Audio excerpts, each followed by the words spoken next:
پوستې اور اخیستی دور بابا کې ته ګوره سې حال دی د سرحد پوسته دی دور بابا اوس هم ډزې روانې دي ماشاءالله ماشاءالله ودې وسته مزمنه د مور شدي د افغانستان د اسلامي امارت زړورو ځواکونو د پاکستاني پوځیانو څخه د وروستیو بریدونو غچ په ښه شکل واخیست. نن مازدیګر ننګرهار ولایت کې افغان ځواکونو پر پاکستاني پوځیانو او پوستو بریدونه پیل کړل چې په ترڅ کې پاکستاني لوري ته درانه تلفات اوښتي او تر دا مهاله یې څو پوستې هم نیول سوي. د بشپړ حل لپاره ویډیو تر پایه وګورئ. قدرمنو لیدونکو په سلامونه مو هرکلی کوم. ننګرهار ولایت کې ځایي دولتي سرچینې وایي چې افغان ځواکونو د دغه ولایت په نازیان او دوربابا ولسوالیو کې د ډیورنډ فرضي کرښې په اوږدو کې د پاکستاني ملیشیو پر پوستو بریدونه پیل کړي.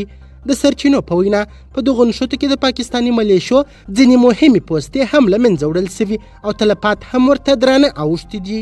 بلخوا شمشاد نیوز هم لیکلي چې د ننګرهار نازیان ولسوالۍ کې ډیورنډ فرضي کرښې ته څیرمه د افغان ځواکونو او پاکستاني ملیشیو ترمنځ نښته روانه ده. سرچینو شمشاد ته ویلي چې دغه نښته نن مازدیګر 4 بجې او 20 دقیقې پیل سوې او دا مهال لا هم دوام لري.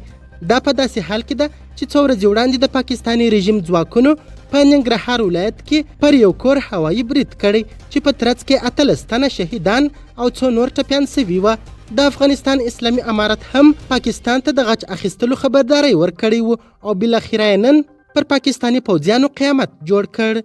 همدارنګه د شمال ختیځ زون لپاره د اسلامي امارت د نظامی محکمې رئیس عبدالهادي همت د پاکستان وروستي بمباري ته په اشارې وایي که مشران مو اجازه راکړي نو له پاکستان څخه به کلک غچ واخلو او دویمه شپه به مو په کوټه یا پېښور کې وي.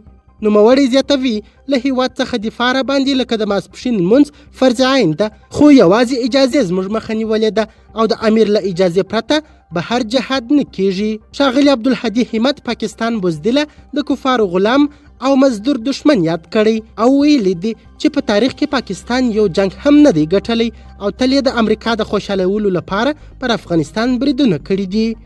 قدرمنو لیدونکو د ویډیو له کتلو مننه مننه.